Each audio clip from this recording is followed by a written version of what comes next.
more disturbingly, when he pushed off those big muddy boots, slammed his feet up on the table, and there was that one big toe sticking out of that sock. Oh, don't pretend like you don't remember the toe. Don't act like that toe isn't burned into your memories for all time. You know the toe. When I saw that one big toe sticking out of that sock, it was like, something has changed within me. Something is not the same. Disney is responsible for my foot fetish. And I'm pretty sure they're responsible for furries too. But I'm not, that's all I'm gonna say about that. I'm not gonna poke that bear.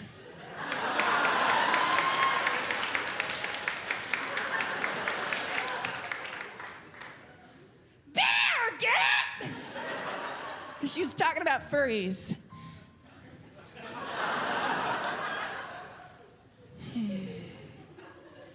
So I've known I was queer for a very long time.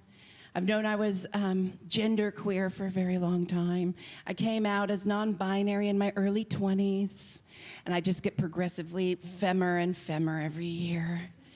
And I gotta say, there's one place, it's rough. It's rough to be non-binary at airports. It fucking sucks. Airports are the most gender-phobic place you will ever experience. Every single airport, terrible. Airports are hellmouths. When you go through TSA, the security checkpoint, as a gender, non-binary, genderqueer, like nondescript person, when you look like me out of drag, do you know what I look like out of drag? You know, just like a androgynous, shapeless sack of pizza dough. Just like rising out of my Spanx leggings, you know, that I bought at the airport. When you go through TSA as a genderqueer person, they like flip a coin and you get in that machine and they gender you, and then they freak out when they got it wrong. They're like mad at you that they misgendered you. And like one specific time, I was mortified. I went through, you know, that radiation pod.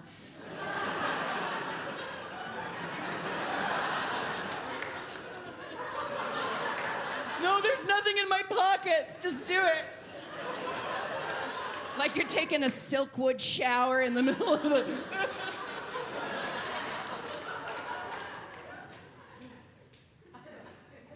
I step out of the radiation pod. And the TSA agent just starts screaming, "We got a groin anomaly!" Like that loud. "We got a groin anomaly! We're gonna need a pat down on this groin anomaly over here." "Yep, we got a flip-flop." A groin anomaly, just shouting it. Pointing at me and shouting, "We got a groin anomaly!" And everyone else in security is looking at me like, what could the groin anomaly be? We got a groin? That can't be protocol, right? Like, can you imagine reading the handbook and it's like, if you encounter someone with genitalia that doesn't match your expectations of that person, be sure to single them out and start screaming about it. We got a groin anomaly! Everybody down! Harris, if you want to find me on Grindr after this, it's Groin Anomaly 87, okay? Remember that. I own it. I choose to own it. But even worse than the security is bathrooms, restrooms, toilets. Airport bathrooms are the nexus of all evil. It's like, where do you go when you're a genderqueer person? I choose to go into the men's room you know, because if I'm gonna make someone uncomfortable with my presence, I'd rather it be men.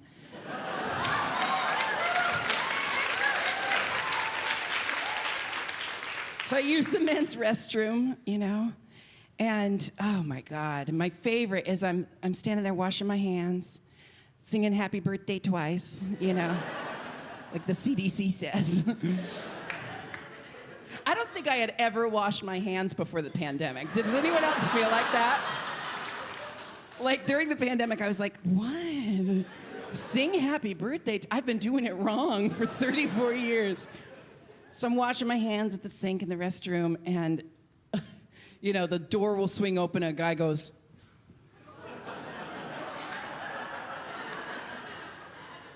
I think you're in the wrong restroom. And I like to answer, no, I don't think I am.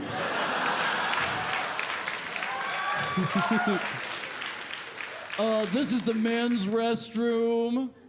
Or my favorite, I don't know where I was, France. I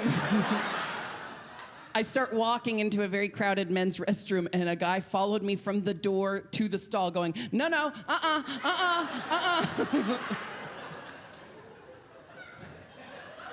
Like, what an insult to my intelligence, right? Like, forget that it's like just mean, but what an insult to my intelligence. Like, I, as a grown-ass human being, can't read a 3-letter sign. Like, I walk in and I see the urinals and I'm like, must be bidets.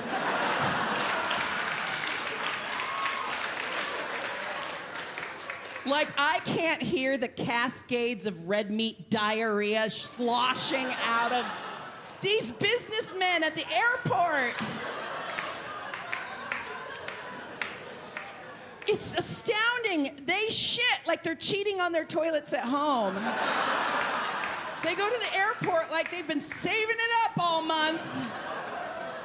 Can't wait to get into that airport bathroom and really dump out. Like, I can't hear, like I'm not counting every single plop and grunt that I hear. Think I don't know what fucking restroom I'm in. No, this is the men's restroom.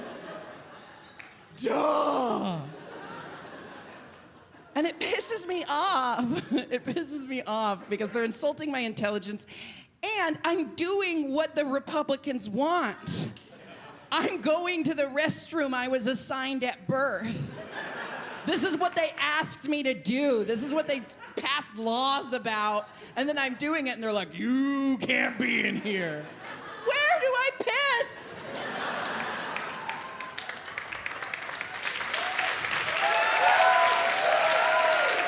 And it blows my mind. It blows my mind that the same Republicans that are passing those laws are the ones that keep getting caught with their gay lovers in those restrooms. Like, where's the logic there? Like, I'm gonna cheat on my wife, and I'm gonna do it standing up in a stall in a room that smells like shit. I'm gonna cheat on my wife with a man, but he had better damn be a cisgender man. Using the bathroom that God intended him to use. The only thing that I used to like about airports was, you know, drinking at 10 a.m. Like, that was the only thing you like about airports. Like, drag queens on tour, oh, just any excuse.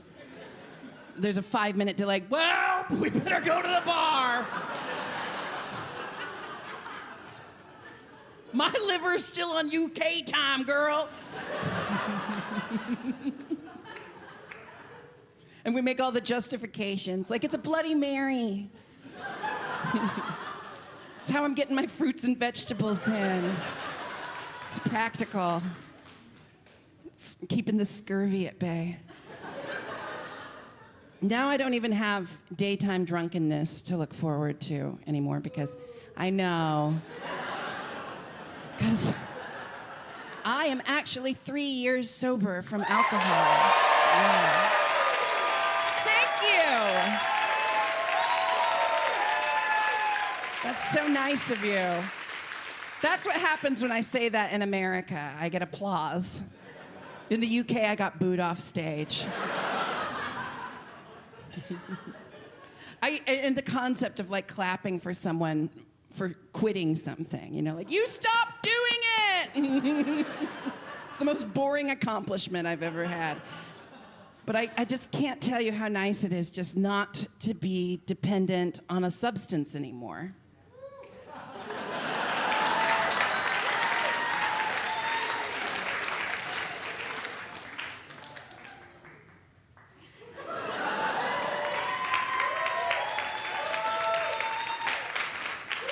Oh my God, thank God, I really needed that.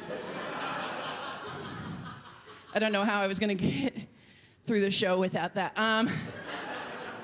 But when I did drink, I was pretty good at drinking. I was pretty good. I was a hardened alcoholic, as in I only drank straight vodka, because I thought, like, it's easier to pace myself that way. Nothing getting in the way. Nothing fooling my perception. No sugar, no bubbles, just straight vodka. On my birthday, my friend went to the bartender at a bar I was working at and asked for my favorite drink. This was a wake-up call. They poured a tumbler of room temperature vodka. I was good at drinking, though. I always knew how to find a discreet place to puke. You might think that there's no good place to puke in an elevator, but get ready for this life hack. You know that space between the elevator and the building when the doors open up and there's that space, that little gap, and you can see all the way down the shaft? Listen to this. I hunkered down, and with laser precision, I puked directly down the gap. I don't know how I did it. There was no splashback. No one was affected by it. That's when I was like, I am really good at drinking. I was leaving a party on the 33rd floor. I gotta puke. There's a gap. But imagine this, though. Sometimes when I would get drunk, crazy things would happen. Like the first time I was at Sydney Pride. Sydney in Australia. Ever been? Sydney Pride. I was in the VIP section, and in a full-blown blackout, I haggled with some drag queen over the price of Molly. Because even in a blackout, I'm still a shrewd businesswoman.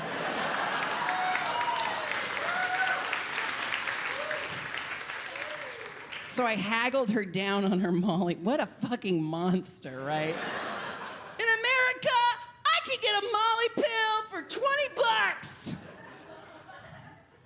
So I haggled this queen down, buy Molly for me and my friends, and then I have to go to the ATM to get some cash. And while I was at the ATM, my friends decided, we don't want to do Molly, we'd rather do ketamine. And so then I come back and unknowingly take my first dose of ketamine. Do you know what an alcoholic narcoleptic drag queen doesn't need to do for the first time in a social setting? Horse tranquilizers.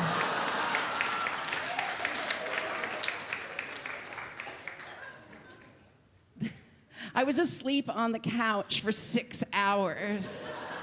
The only time I woke up was to apparently have a long, unintelligible conversation with someone's cool mom who had tagged along to the party. It was Paula Abdul. It was Paula Abdul. That's not a bit. This happened. And I didn't find out until a couple months ago on my podcast. What a revelation. I was like, yeah, I was completely passed out for 6 hours. And my friend was like, well, you did have that really long, uncomfortable conversation with Paula Abdul. Paula Abdul was there?